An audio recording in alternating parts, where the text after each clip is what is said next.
Bismillahirrahmanirrahim. Subhanaka la ilma lana illa ma 'allamtana innaka antal alimul hakim. Bab ketiga, keikhlasan dalam beribadah. Bab ini dimulai dengan hadis baginda Nabi Muhammad sallallahu alaihi wasallam yang berisi wasiat kepada sahabat Abu Dzar Al-Ghifari. Yang akan kita baca ini adalah wasiat nasihatnya baginda Nabi kepada sahabat Abu Dzar Al-Ghifari. Annahu qala li Abi Dzarrin Al-Ghifari radhiyallahu anhu, ya Aba Dzar, wahai Abu Dzar, jaddidis safinah fa innal bahra 'amikun. Perbaikilah, perbaharuilah perahumu, karena sesungguhnya lautan itu sangatlah dalam. Di sini gelombang menuju akhirat sangat besar.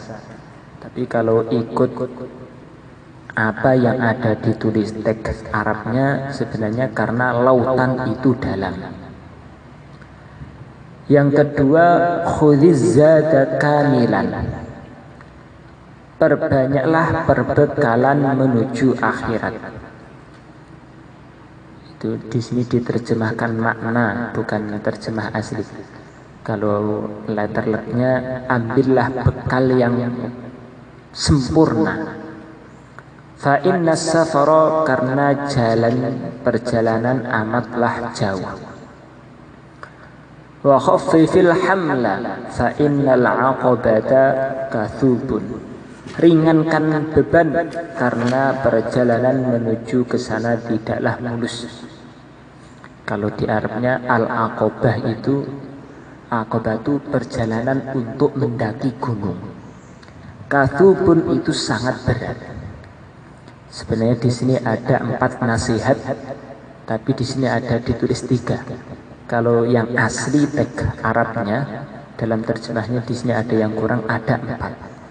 Yang keempat, akhlisil amala fa innan naqida basirun. Ikhlaskanlah dalam beramal.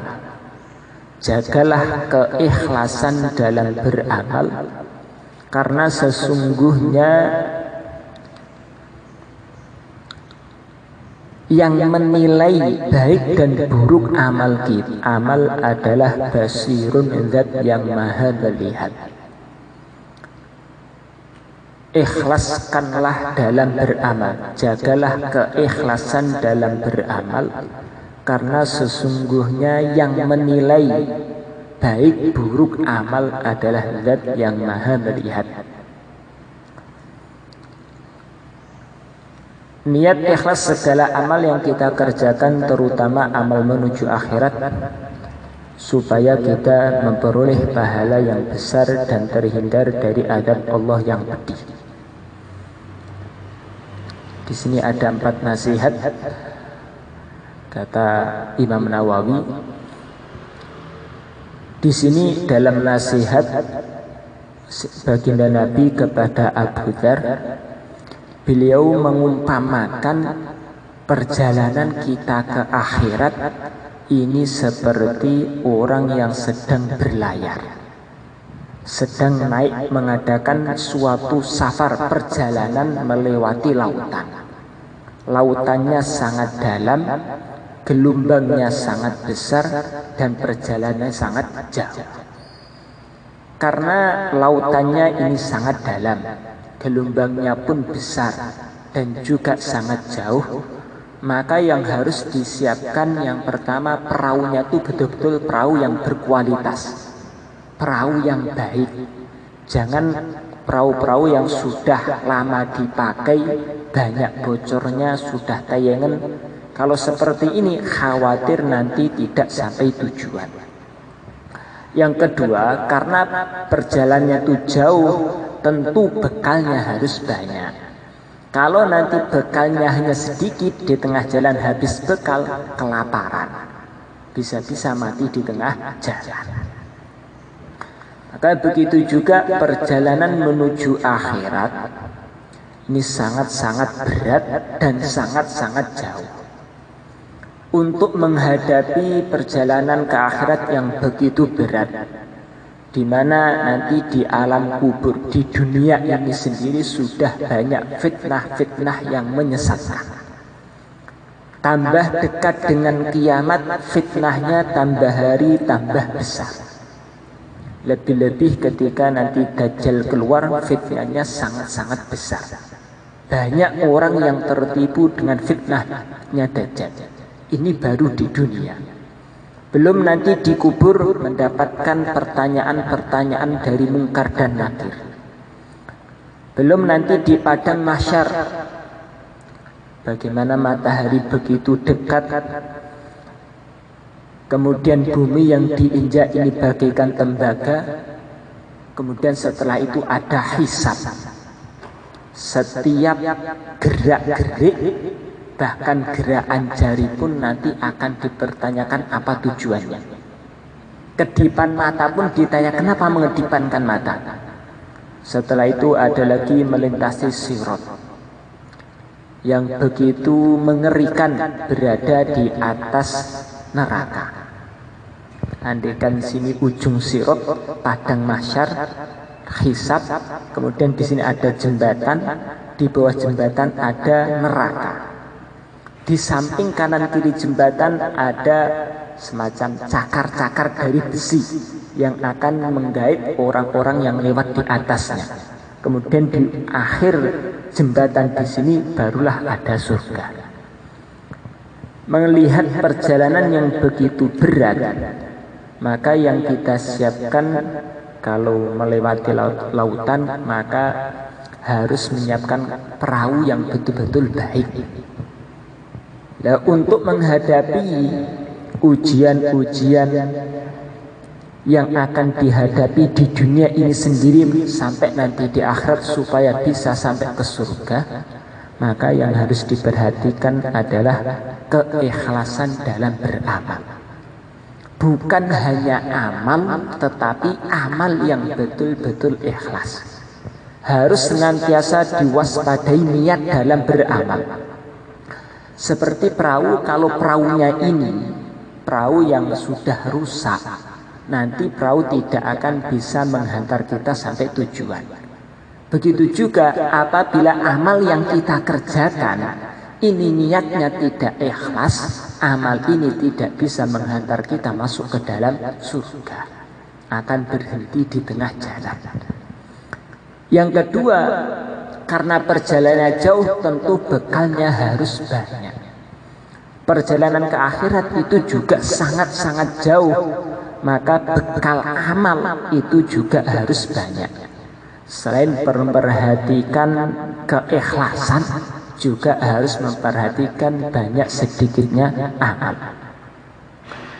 Yang ketiga, wa khaffifil hamla fa innal 'aqabata kathubun. Perjalanan kita menuju akhirat ini seperti orang yang sedang mendaki gunung. Orang yang ingin sampai ke puncak gunung dengan keadaan ringan, tidak berat, jangan terlalu membawa beban yang banyak. Seorang pendaki kalau ingin sampai ke sana ringan, tidak berat, nggak usah bawa barang saja, nanjak ke lewat pendakian gunung itu sulit, berat. Apalagi tambah bawa beban yang banyak, tentu akan kesulitan. Perjalanan kita ke akhirat itu juga berat, maka jangan ditambahi dengan beban-beban yang berat. Apa beban berat ketika perjalanan ke akhirat? Beban beratnya adalah benda-benda dunia yang banyak. Maksudnya berarti untuk perbekalan ke akhirat, sibukkan diri dalam amalan, jaga keikhlasan, kurangi kesibukan kita dalam harta benda dunia. Dalam riwayat lain, Sayyidina Abu Dzar radhiyallahu ditanya, Rasulullah bersabda kepada Abu Dzar, "Hai Abu Dzar," maksudnya, perjalanan kita ke akhirat ini seperti orang yang mendaki gunung yang jalannya sulit. tidak akan bisa sampai ke sana kecuali orang-orang yang membawa beban sedikit saja. Maka Sayyidina Abu Dzar itu tanya, ya Rasulullah sallallahu alaihi wasallam, lalu saya ini menurut Tuhan termasuk orang yang banyak membawa beban atau orang yang ringan bebannya? Maka Rasulullah balik tanya, sekarang saya tanya, untuk hari ini kamu sudah nyimpen makanan belum? Untuk hari ini saya sudah menyiapkan makanan yang cukup untuk dimakan hari ini. Kalau hari besok sudah saya siapkan. Kalau untuk hari ketiga kamu sudah siapkan atau belum? Maka beliau menjawab, iya. Hari ketiga lusa sudah ada belum? Sudah. Maka Rasulullah SAW beliau sabdakan, tidak, beliau menjawab tidak. Pertama ditanya apakah hari ini sudah ada makanan? Jawab sudah. Yang kedua, untuk hari besok sudah ada belum? Sudah. Kalau untuk lusa belum. Saya di rumah saya baru ada makanan yang cukup saya makan beserta keluarga untuk hari ini dan besok. Kalau lusa belum ada. Maka Rasulullah SAW beliau sabdakan, kalau di rumahmu ada makanan yang cukup dimakan sampai 3 hari, hari ini, hari besok dan lusa, maka kamu termasuk orang yang banyak membawa beban, nggak akan sampai tujuan, katanya. Iya, Masya Allah. Memang ini nasihat-nasihat bagi orang yang ingin betul-betul selamat sampai akhirat. Di sini sabda Rasulullah, kalau di rumah ada makanan yang cukup dimakan 3 hari saja, itu sudah dikatakan orang yang banyak membawa beban. Kalau banyak membawa beban akan keberatan perjalanan menuju akhirat, dikhawatirkan tidak sampai ke surga. Padahal cuman makanan cukup dimakan 3 hari. Ya, kalau kita ini di rumah kita biasanya persediaannya untuk berapa lama? Ada yang 1 bulan, 2 bulan. Terus kita ini seperti apa? Bukannya banyak, sangat-sangat banyak. Terus mungkinkah kita nanti sampai ke surga dengan mulus? Sangat-sangat mengkhawatirkan. Maka Rasulullah SAW beliau mencontohkan, di kehidupan keluarga beliau juga mencontohkan. Biasa hari ini ada makanan, besok nggak ada, tuh hal biasa. Karena seperti tadi beliau sendiri ngasih nasihat kepada sahabatnya Abu Dzar, kalau di rumah ada makanan cukup dimakan 3 hari, ini dianggap orang yang berlebihan membawa beban, akan keberatan sampai ke akhirat. Padahal cukup dimakan 3 hari, hari ini, besok sama lusa. Berarti maksimal dianggap ringan kalau 2 hari, hari ini dan besok. Kok hari 3 ada, sudah keberatan. Kalau hari ini dan besok itu masih ringan. Masya Allah. Terus kita ini mikir, terus kita nanti seperti apa ini kita? Nasib kita bagaimana? Kearahan guru-guru kita, khususnya dalam dakwah, sering disampaikan. Jangan kita niati harta yang ada itu untuk keperluan diri sendiri. Niatilah untuk agama, supaya tidak dihitung untuk diri sendiri. Entah itu makanan atau itu untuk kendaraan, rumah, pakaian, sudah diniati jangan untuk memenuhi keperluan diri sendiri. Niatilah untuk keperluan agama atau ikram saudara-saudara muslim. Untuk diri sendiri yang sedikit saja, untuk sendiri diambil yang sedikit saja. Nanti kalau nanti berlebihan, hisabnya tuh nanti berat bagi kita. Khawatir nanti tidak sampai kepada tujuan.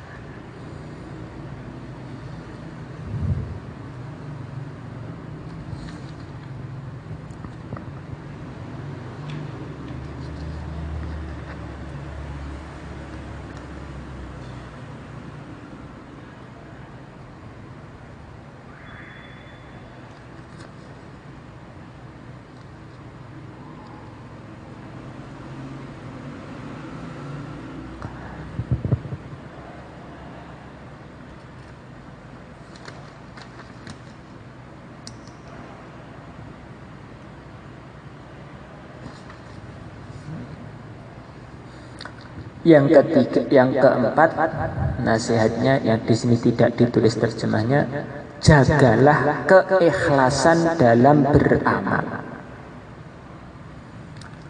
Karena yang menyeleksi amal kita itu termasuk amal baik atau amal buruk, itu adalah Allah Ta'ala sendiri yang maha melihat. Sebenarnya hakikatnya yang memperhatikan, menganggap amal kita ini sebenarnya amal baik atau buruk, memang ada malaikat pencatat amal kanan dan kiri.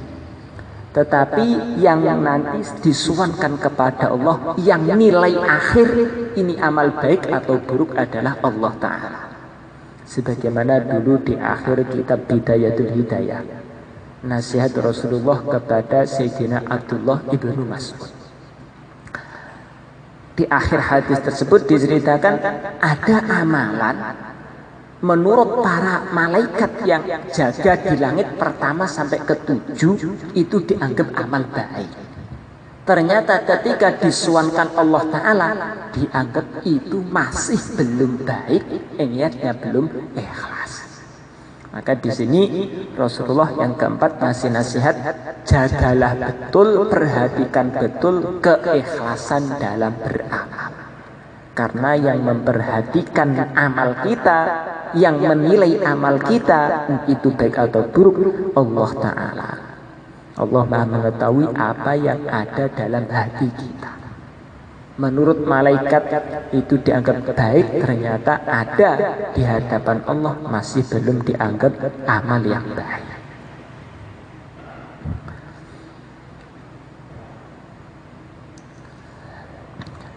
Dalam riwayat lain Nabi sabdakan kepada Sayyidina Abu Dzar, akhlisil amala yujzika minhul qalil. Jagalah keikhlasan dalam beramal. Amal yang sedikit yang disertai ikhlas itu akan mencukupi bekal ke akhirat. Untuk amal memang perlu banyak. Tadi di awal disinggung bahwasanya perjalanan ke akhirat pertama perlu menjaga keikhlasan amal. Karena keikhlasan amal yang ikhlas seperti amal ini seperti perahu. Kalau amal itu tidak ikhlas seperti perahu yang rusak.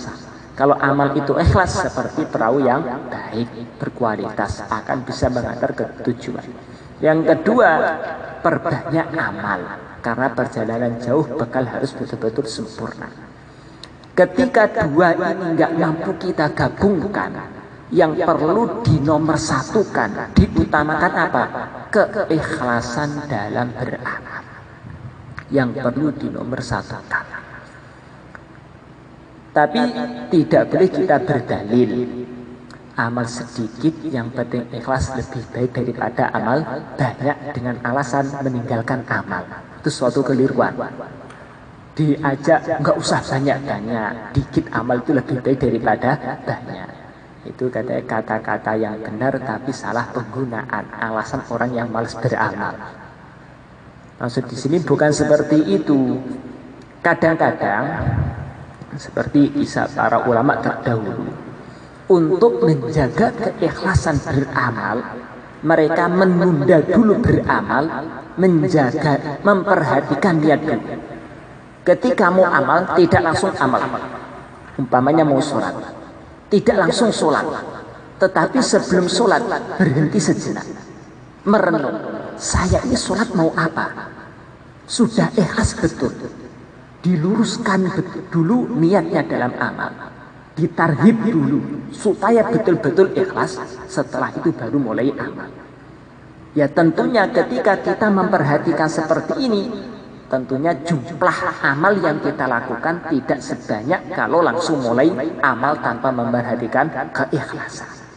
Ini yang dimaksud bukan berarti dalil alasan tidak mau amal yang banyak, tidak. Karena meninggalkan amal karena takut riya itu juga keliru. Tidak beramal riya itu keliru, meninggalkan amal karena takut riya itu juga keliru. Terus bagaimana? ya kita usaha tetap amal diistiqomahkan, dan kita senantiasa usaha lagi dan lagi memperhatikan keikhlasan dalam beramal. Bagaimana mungkin seseorang itu bisa ikhlas amal kalau dia sendiri nggak mau amal? Namanya saja sudah amal yang ikhlas. Nah, kalau dia nggak mau amal, tidak akan bisa mendapatkan amal yang ikhlas. Maka kata-kata tidak mau amal gara-gara tidak ikhlas, orang seperti ini nggak mau amal gara-gara takut ikhlas, tidak akan bisa amal dengan ikhlas. Tapi orang yang amal yang sekarang belum ikhlas, asalkan usaha lagi dan lagi, insya Allah Allah Ta'ala akan beri sifat keikhlasan dalam beramal. Sebagian ulama mereka sering ketika mau zikir, mau apa-apa, senantiasa membaca satu kata, Ilahi anta maqsudi wa ridhoka matlubi. Kebanyakan ketika zikir sering dibaca Ilahi anta maqsudi wa ridhoka matlubi. Sebenarnya ini bukan ketika zikir saja, setiap mau amal, untuk mengingat kembali keikhlasan dalam amal, para ulama mencontohkan, mengajarkan sebelum amal, ingat-ingat kata-kata ini. Ilahi anta maksudi wa ridhoka matlubi. Wahai Tuhanku, hanya Engkaulah yang saya tuju, hanya ridhomu-lah yang saya cari. Setiap mau amal seperti itu dijaga.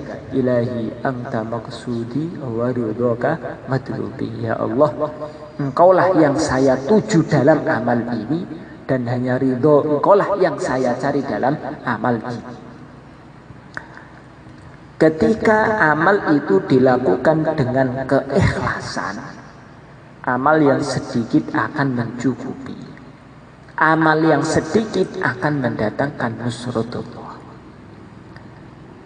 Sebagian ulama, Syekh Muzair juga pernah menyampaikan dalam bayan, dalam usaha dakwah, kerja dakwah ini, yang diperlukan bukanlah jamaknya, banyaknya dai. Banyaknya dai itu penting, tapi yang lebih penting lagi, dai-dai yang ikhlas, yang hatinya hanya bergantung kepada Allah, ini yang lebih penting. Karena kalau jumlah itu banyak, sedangkan dai-nya kurang keikhlasannya, keyakinannya lemah, jumlah yang banyak tidak bisa menarik nusratullah. Sebaliknya, asalkan jumlah itu betul-betul orang dai-dainya, pejuang-pejuangnya betul-betul ikhlas, hatinya hanya tawajuh kepada Allah, jumlah yang sedikit ini akan mendatangkan nusratullah ghaibiyah. Sebagaimana dalam perang Hunain, awal perang jumlah umat Islam banyak, 10.000 lebih. Jumlah lebih banyak daripada orang kafir. Tapi ada beberapa orang, tidak semuanya, ada beberapa orang yakinnya bukan kepada Allah, tapi kepada fasilitas jumlah. Akhirnya Allah kasih peringatan dengan adanya kekalahan. Setelah itu baginda Nabi bersama beberapa sahabat Ansor. Jumlah jelas lebih sedikit, tapi dai-dai pejuangnya, mujahid-mujahidnya, orang yang betul-betul ikhlas karena Allah Ta'ala, maka akhirnya mendatangkan nusratullah. Sebagian sahabat, saya lupa di hadits sahabat atau yang lain, mengatakan kami mampu bersabar ketika mendapatkan ujian-ujian berat, kefakiran, kemiskinan, tapi kami nggak mampu bersabar ketika datang keduniaan. Ketika suasana itu suasana berkorban, mujahadah, biasanya mudah untuk menjaga keikhlasan dalam beramal. Tapi kalau suasana itu suasana sudah banyak dunia yang datang, biasanya sulit menjaga keikhlasan dalam beramal. Perlu senantiasa kita memperhatikan niat dalam keikhlasan, niat dalam beramal. Di India ada pondok namanya Pondok Jiuban. Sebagian mengatakan dulu Maulana Ilyas, Maulana Yusuf, Maulana Zakaria juga alumni Jiuban. Itu dulu pondoknya itu kecil. Bahkan awal-awal mulai belajar, santrinya cuma 5, belum ada bangunan, ngajinya pun di bawah pohon. Ketika saya ke sana bersama beberapa dengan teman-teman santri, kita datang ke Tuban, ketemu santri dari Indonesia, dari Malaysia sedang belajar di sana. Kita diajak keliling pondok, dan di situ ada tempat wudhu. Dia cerita, disinilah dulu ada pohon, kalau nggak salah, saya lupa pohon beringin atau apa, ada pohon yang dulu digunakan belajar. Santrinya cuma 5, tapi 5 ini adalah orang-orang yang belajar betul-betul ikhlas, hanya mengharap ridha Allah Ta'ala. Dari 5 inilah wujudlah ribuan para ulama. Timbullah pesantren-pesantren besar, dimulai dari orang-orang yang betul-betul ikhlas. Zaman dahulu mungkin suasana pesantren, suasana fasilitas sangat-sangat minim. Bahkan untuk beli kitab Ihya itu perlu jual sapi. Kitab Ihya itu 5 jilid, tebalnya mungkin seperti Fadilah Sedekah, ada 5 jilid. Zaman dulu kalau pengen beli itu perlu jual sapi. Saat kitabnya beli, jadi jual sapi. Tapi sekarang mudah, paling harga 300-400 ribu sudah dapat. Tapi karena suasana berbeda, dulu suasana pengorbanan, mujahadah, sehingga keikhlasan dalam amal mudah terjaga. Akhirnya pesantren itu mencetak para wali-wali Allah Ta'ala. Sekarang suasana berubah, sehingga sedikit pesantren yang bisa mencetak para wali-wali Allah Ta'ala. Maka perlu dihidupkan suasana kurban lagi dan lagi untuk memudahkan menjaga keikhlasan. Sepucuk surat Khalifah Umar yang pernah dikirimkan kepada sahabat Abi Musa al-Asy'ari. Sayyidina Umar ibnul Khattab pernah kirim surat kepada sahabat Abu Musa al-Asy'ari. Isi suratnya, barang siapa yang berniat ikhlas dalam beramal, man khallasat niyatuhu, barang siapa niatnya ikhlas dalam beramal niatnya betul-betul ikhlas, kafahullahu ma bainahu wa bainan nas. Kalau di sini terjemahkan, Allah akan memberikan kelapangan hidup baik dunia maupun akhirat. Kalau terjemahnya mulai dari Allah akan memberikan kelapangan hidup baik dunia akhirat, kalau dengan teks Arab yang asli kurang tepat, agak berbeda sedikit. Kalau teks aslinya, Allah akan mencukupi atau menyelesaikan permasalahan antara dia dan manusia, orang-orang. Barang siapa yang berniat ikhlas dalam beramal, amalnya betul-betul ikhlas, Allah akan menyelesaikan permasalahan hubungan antara dia dan orang-orang. Orang yang beramal, niatnya betul-betul ikhlas karena Allah Ta'ala, Allah akan selesaikan permasalahan antara dia dan orang-orang dan manusia. Allah akan menolong dia. Dalam kisah yang lain, cucunya Sayyidina Umar. Sayyidina Umar punya putra namanya Abdullah ibnu Umar. Abdullah ibnu Umar punya putra namanya Salim. Salim putranya Abdullah, putranya Sayyidina Umar. Berarti cucunya Sayyidina Umar. Beliau pernah kirim surat kepada Khalifah Umar bin Abdul Aziz, khalifah dari Bani Muawiyah yang masyhur dengan keadilannya. Beliau menjabat menjadi khalifah gak lama, cuma 2,5 tahun saja, tapi mendatangkan kebaikan yang luar biasa karena keikhlasannya. Isi suratnya, wahai Umar, ketahuilah bahwasanya pertolongan Allah kepada seorang hamba ini menurut kadar keikhlasannya. makin sempurna keikhlasan dia, maka pertolongan Allah juga akan tambah sempurna. Tapi kalau keikhlasan nanti berkurang, maka nanti pertolongan Allah juga akan berkurang menurut kadar kekurangannya. Kalau nggak ikhlas sama sekali, berarti nggak akan dapat pertolongan dari Allah Ta'ala. Dalam perjuangan agama perlu untuk menjaga keikhlasan dalam beramal. Kenapa kitab-kitab para ulama zaman dulu itu kok masih dikaji sampai sekarang? Imam Syafi'i rahmatullah alaih itu lahir kurang lebih tahun 250 Hijriah. Sekarang sudah 1400, berarti kurang lebih 1200-an tahun yang lalu. Tapi fatwa-fatwa, nasihat-nasihatnya masih dipelajari sampai sekarang. Padahal Imam Syafi'i ini bukan orang kaya, orang miskin, tergolong orang yang miskin. Saking miskinnya pengen mau belajar, pengen beli kitab, nggak ada uang. Ketika hendak belajar kepada Imam Malik, belajar kitab Muwatta, teman-temannya belajar tuh dari rumah sudah bawa kitab, karena punya uang sebelum berangkat beli kitab. Imam Syafi'i nggak punya uang, pengen beli kitab pun nggak bisa. Jangankan kitab, kertas pun nggak ada, pengen beli buku tuh pun nggak punya. Akhirnya beberapa ilmu tuh beliau tulis, mungkin ada kertas berjajaran diambil ditulis. Nggak ada kertas, kadang-kadang dapat daun ditulis. Nggak ada daun, kadang-kadang dapat tulang ditulis. Nasihat-nasihat, hadis-hadis ditulis. Jadi di kamarnya itu di ruangan itu ada daun, ada batu, ada kertas, kayu.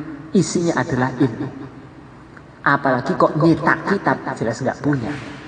Tetapi karena keikhlasan dalam belajar ilmu, maka Allah gerakkan manusia berbondong-bondong untuk mempelajari ilmu dari Imam Syafi'i, menjaganya sampai sekarang.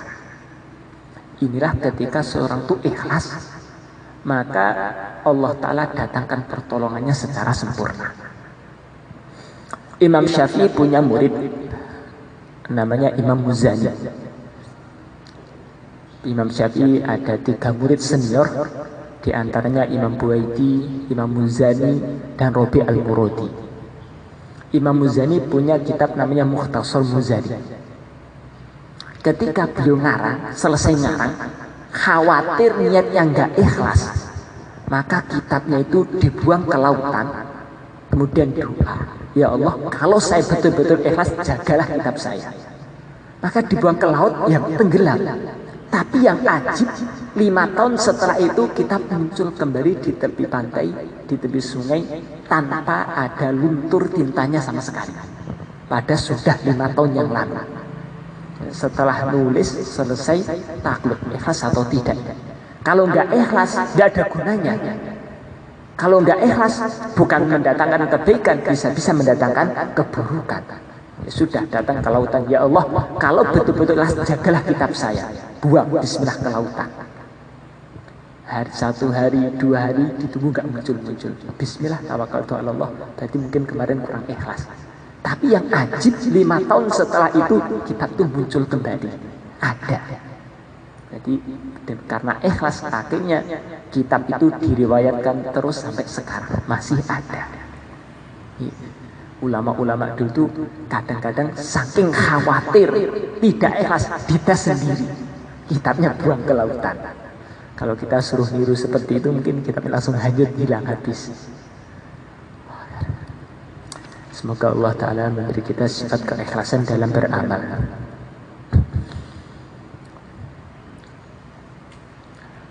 Termasuk nasihat dari guru-guru kita di Temboro, pesantren-pesantren itu bisa langgeng bertahun-tahun, ratusan tahun.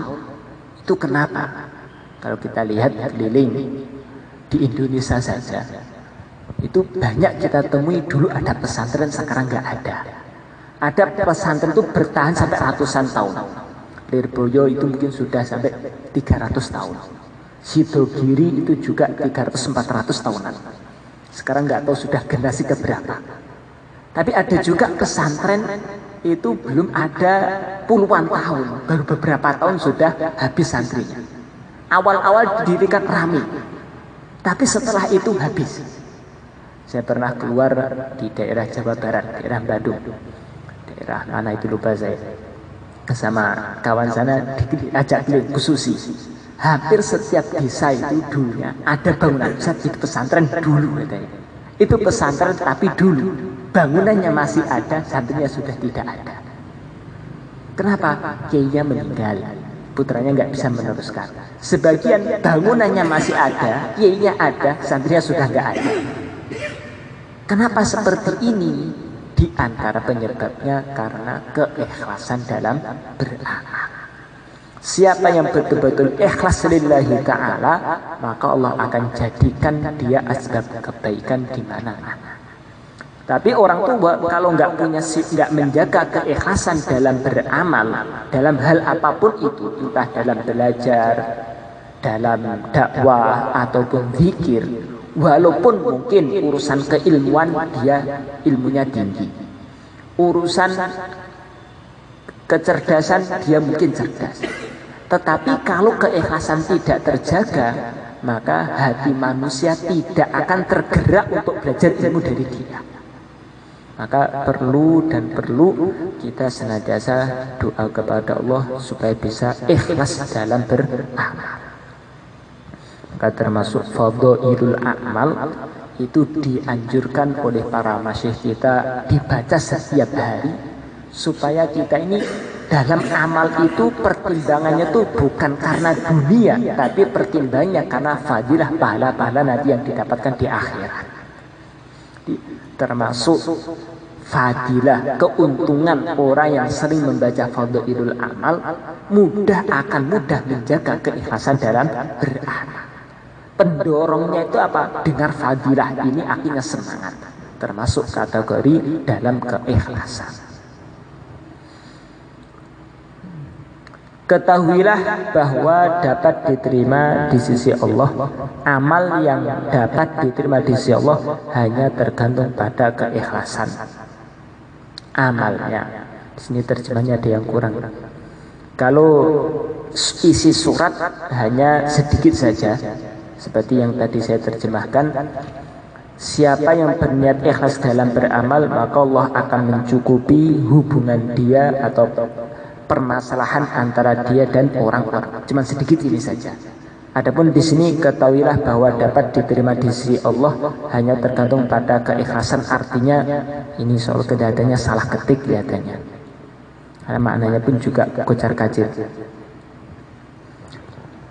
Perbanyaklah bekal menuju Allah Ta'ala dengan segala macam amal yang baik, amal yang soleh. Dan jangan membawa beban yang banyak menuju Allah dengan maksiat. Kalau dikaitkan dengan yang nasihat tadi, sebenarnya bukan dengan maksiat saja, termasuk beban yang berat itu bukan hanya dengan maksiat. Ini maksiat itu bukan hanya beban, penghalang. Tapi termasuk beban di sini adalah harta benda dunia yang banyak. Jangan membawa beban yang banyak menuju Allah dengan memperbanyak harta benda dunia. Seperti tadi saya sampaikan, oleh karena itu bagaimana harta-harta yang ada itu jangan sampai diniati untuk memuaskan nafsu. Tapi niatilah itu adalah untuk perjuangan agama. Bangun rumah untuk menerima jamaah masturo, bangun rumah diniati untuk menunaikan hak istri dan yang lain. Karena berjalan menuju Allah sangat jauh dan tidaklah lurus. Dan kadang-kadang kita menjalani dengan kepahitan yang tiada taranya. Ini terjemahnya tetapi diganti dan. Dan kadang-kadang kita menjalani dengan kepahitan yang ada taranya, bukan yang ada, yang tiada taranya. Terjemahnya ada yang perlu diperhatikan. Sebuah syair mengatakan, manusia memang dianjurkan untuk bertaubat, tetapi meninggalkan dosa itu lebih dianjurkan lagi. memang ada fadilah-fadilah untuk bertaubat. Orang bertaubat kapan? Ketika dia tergelincir dalam maksiat. Orang yang maksiat tergelincir dalam maka arahannya adalah bertaubat. Tapi bukan berarti kita ini boleh untuk maksiat yang penting taubat, tidak. Meninggalkan maksiat itu lebih baik daripada taubat. Tapi bagi yang tergelincir dalam kemaksiatan, jangan putus asa. Allah Ta'ala membuka pintu selebar-lebarnya, pintu taubat. Masih ada kesempatan mendekatkan diri dengan memperbanyak taubat. Tapi bukan berarti kita meremehkan maksiat, tidak apa-apa, yang penting taubat, tidak. Tetap hindarilah, jauhkan diri, jaga diri dari kemaksiatan. Andaikan tergelincir dalam kemaksiatan, jangan putus asa karena masih ada pintu taubat. Tapi tetap tentunya tidak maksiat sama sekali lebih baik daripada maksiat yang kemudian taubat. Yang syair yang kedua, tabah dalam menghadapi segala cobaan itu sulit. Tetapi di sini ada terjemah yang kurang pas. Kalau di situ tetapi cepat memperoleh pahala. Ini ada kekeliruan. Mungkin bahasa yang lebih mudah. Tabah dan sabar dalam menghadapi segala cobaan adalah berat. Akan tetapi hilangnya pahala sabar itu lebih berat lagi. Ketika kita dapat ujian, perlu sabar. Tetapi memang sabar menghadapi ujian itu berat. Tapi lebih berat lagi kalau pahala itu hilang dari kita. Pahala sabar atau pahala mendapatkan ujian. Maksudnya bagaimana? Ketika kita dapat ujian, sakit, dicaci maki, barang hilang, ini memang berat untuk bersabar. Tapi kalau kita nggak sabar, nanti kita tidak dapat pahala, malah turun derajat kita. Ketika Allah Ta'ala menguji seorang hamba, ketika dia sabar, Allah ridho, Allah senang dengan hamba seperti ini. Tapi kalau kita nggak sabar, masalah juga nggak selesai, kemudian justru kita akan dapat murka dari Allah Ta'ala. Kalau nggak sabar, nanti lebih berat lagi ujiannya. Sudah nggak dapat pahala, setelah itu nanti malah dapat murka dari Allah Ta'ala. Atau yang kedua, maksudnya ketika dapat ujian, sabar itu berat. Menjaga pahala sabar itu lebih berat lagi. Maksudnya bagaimana? Ketika kita dapat ujian, sabar, dapat pahala. Tapi setelah itu, kalau kita cerita-cerita, kemudian ada kata-kata mengeluh, keluhan-keluhan setelah kejadian itu akan, atau cerita kepada orang-orang, hal seperti itu akan menghapus pahala sabar yang dulu telah dikerjakan. Buat amal itu berat, tapi menjaga amal itu lebih berat. Dulu dakwah ikhlas, bagus. Tapi kadang-kadang kalau nggak hati-hati, tergelincir dalam kemaksiatan, menghujing, menghibah, atau cerita-cerita, akhirnya hilanglah keikhlasan. Pahala amal yang dulu dikerjakan dengan ikhlas akhirnya hilang semuanya, tidak bisa dibawa ke akhirat. Kan? Memang kalau kita dapat ujian harus sabar. Memang itu berat. Tapi kalau kita nggak sabar, nanti yang akan kita terima jauh lebih berat lagi. Yang ketiga, masa lalu silih berganti memang menakjubkan, tetapi kelengahan hati manusia kepada Allah lebih mengherankan lagi. Mungkin teman-teman yang sudah lama meninggalkan Temboro, 1 tahun 2 tahun, ya Temboro terjadi perubahan. Dulu sawah, sekarang sudah bangunan yang megah-megah. Ketika acara alumni itu ke Temboro itu kaget. Saya dulu meninggalkan Temboro itu, Temboro masih seperti hutan belantara, sekarang seperti kota. Kaget.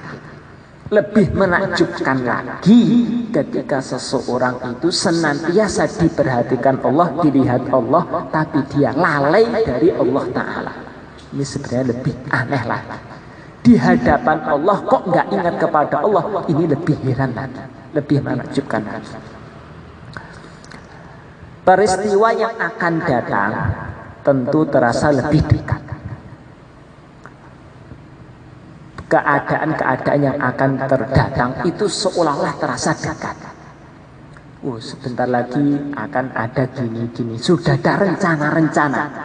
Perasaan walaupun jauh tapi terasa dekat.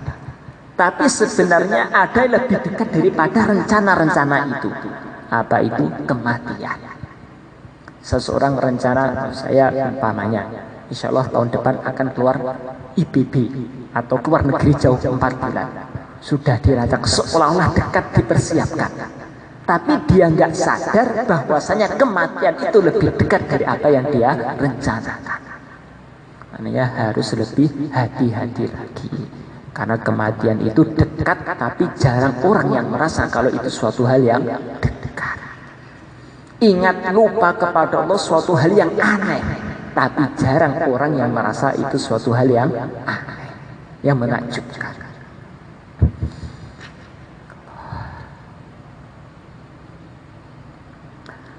Para hukama berkata, ada 4 perkara yang lebih baik di antara yang lainnya. Ada 4 perkara, 4 hal ini sebenarnya hal yang baik, tapi ada lebih baik dari hal itu. Yang pertama, sifat pemalu. Sifat pemalu bagi semua orang itu baik. Di sini ada yang terjemahan yang kurang pas. Sifat pemalu yang ada pada kaum laki-laki itu baik. Apa yang dimaksud malu ini? Tidak berani mengerjakan sesuatu karena takut dicela. Ini yang dimaksud malu di sini. Tidak berani mengerjakan sesuatu karena takut dicela. Meninggalkan sesuatu karena takut dicela. Umpamanya mungkin tidak meninggalkan atau mungkin hadir meninggalkan tidur demi menghadiri musyawarah karena takut kalau nggak ada musyawarah nanti diolok-olok. Ini termasuk kategori malu. Ketika sifat malu ini ada pada seorang laki-laki, hal yang terpuji. Tapi lebih terpuji lagi kalau sifat malu ini ada pada seorang wanita. Kenapa seperti itu? Wallahu a'lam. Yang saya pahami diantaranya wanita ini fitrahnya mudah terkesan dengan dunia. Wanita ini termasuk dijadikan salah satu alat setan dan iblis untuk menyesatkan kaum laki-laki. Ketika wanita punya sifat malu yang sangat kuat, maka akan banyak kebaikan yang wujud, melebihi kebaikan yang diwujudkan oleh sifat malu yang ada pada laki-laki. Ketika laki-laki malu akan timbul kebaikan-kebaikan. Ketika sifat malu ini ada pada seorang wanita, maka nanti kebaikan akan jauh lebih banyak lagi daripada yang ditimbulkan oleh seorang laki-laki. Kemaksiatan, hubungan di luar, hubungan antara yang bukan mahram, di antar sebabnya karena hilangnya rasa malu. Karena hilangnya rasa malu, baik dari si laki-laki tadi maupun dari si pihak perempuan. Ketika laki-laki tadi ada sifat malu, ini suatu hal yang baik, akan terjaga dari kemaksiatan. Tapi yang terjaga siapa? Laki-laki tadi. Tapi kalau yang punya sifat malu ini wanita, yang selamat bukan satu laki-laki, ratusan laki-laki akan selamat dari godaan fitnah wanita ini. Tapi kalau laki-laki itu sifat malunya hilang, korbannya tidak sebanyak kalau hilangnya sifat malu itu dari seorang wanita. Maka dikatakan sifat malu yang ada pada kaum laki-laki itu baik. Tapi alangkah dan lebih baik lagi kalau sifat malu ini pada kaum wanita. Berarti kita ini perlu menanamkan sifat malu pada keluarga kita yang wanita, agar wanita ini betul-betul malu sekali. Seperti yang dulu pernah saya ceritakan, suasana di Yaman, khususnya di Tarim, di Hadramaut, tempatnya Habib Umar. Wanita di sana tuh sangat malu. Jangankan ngobrol, jalan berpapasan dengan laki-laki itu saking malunya nggak berani. Di sini ada lorong, seorang wanita jalan lewat lorong ini, tengah-tengah jalan dari sebelah sana ada laki-laki jalan juga. Daripada papasan, mendingan laki-laki perempuan tadi balik pergi cari jalan yang lain. Saking malunya wanita yang di sana. Beda dengan kaum wanita yang ada di negeri kita, walaupun sudah cadaran, ngobrol dengan laki-laki bukan mahram itu hal yang biasa. Kadang-kadang malah negur duluan. Ini kan hilangnya sifat malu dari kaum laki-laki. Akhirnya walaupun sudah cadaran, dengan dia negur, jangan negur, cuman jalannya saja itu laki-laki itu, walaupun wanita tadi sudah pakai cadar, baju hitam gak berwarna, gak negur, jalan saja itu laki-laki banyak yang terkecoh. Perasaannya, Masya Allah, hati itu berdebar-debar, seperti apa dia ini, kok begitu menggoda, padahal cuma jalannya saja. Fitnahnya begitu besar. Nah, bagaimana arahnya? Bagaimana kita didik wanita-wanita itu punya sifat malu. Malu berbuat maksiat. Setidaknya malu kalau nanti diejek, namanya tercoreng. Dulu Syekh Mujair itu cerita, Maulana Ilyas Al-Kandahlawi itu punya sifat malunya luar biasa. Sampai tingkatan malu kalau duduk bareng dengan mahramnya sendiri, saudara kandung sendiri. Kok duduk bareng, ngobrol bareng berduaan? Padahal secara fikih itu halal. Ngobrol dengan adik, kakak, saudara kandung, ini halal secara fikih. Tapi kok duduk berduaan, walaupun dengan adik kandung sendiri, malu gak berani beliau. Saking kuatnya rasa malu. Maka Sayyidah Aisyah beliau mengatakan Rasulullah SAW ini adalah seorang laki-laki yang pemalu, melebihi pemalunya seorang gadis yang ketika malam pertama. Seorang wanita biasanya antara gadis dan janda ini sifat malunya lebih kuat gadis. Rasulullah ini lebih malu lagi daripada seorang gadis tadi. Sifat pemalunya tinggi. Nah, termasuk fitnah akhir zaman, khususnya di daerah-daerah kita ini, hilangnya sifat malu dari kaum wanita, sehingga mereka berani menggoda laki-laki. Pakaian sudah hitam tapi dipenuhi dengan hiasan-hiasan. Ya, sebenarnya kan kalau secara wiroi ya kurang wiroi, walaupun secara fikih mungkin ya ada dalil-dalil yang membolehkan. Itu santri-santri putri juga banyak baju-baju hitamnya yang banyak manik-maniknya dan yang lain. Ya secara fikih gak haram, tetapi kalau dihindari lebih baik lagi. Ya namanya ilmu. Tidak setiap ilmu setiap orang pasti mengamalkan. Orang yang tahu belum tentu mampu mengamalkan. Itu suatu hal yang kenyataan yang ada itu seperti itu. Banyak ilmu tapi belum tentu bisa diamalkan semuanya. Semoga Allah Ta'ala memberi kita taufik, memilih kita menjadi hamba-hambanya yang soleh. Subhanallah, subhanallah, asyhadu an la ilaha illa anta, astaghfiruka wa atubu ilaik. Assalamualaikum warahmatullahi wabarakatuh.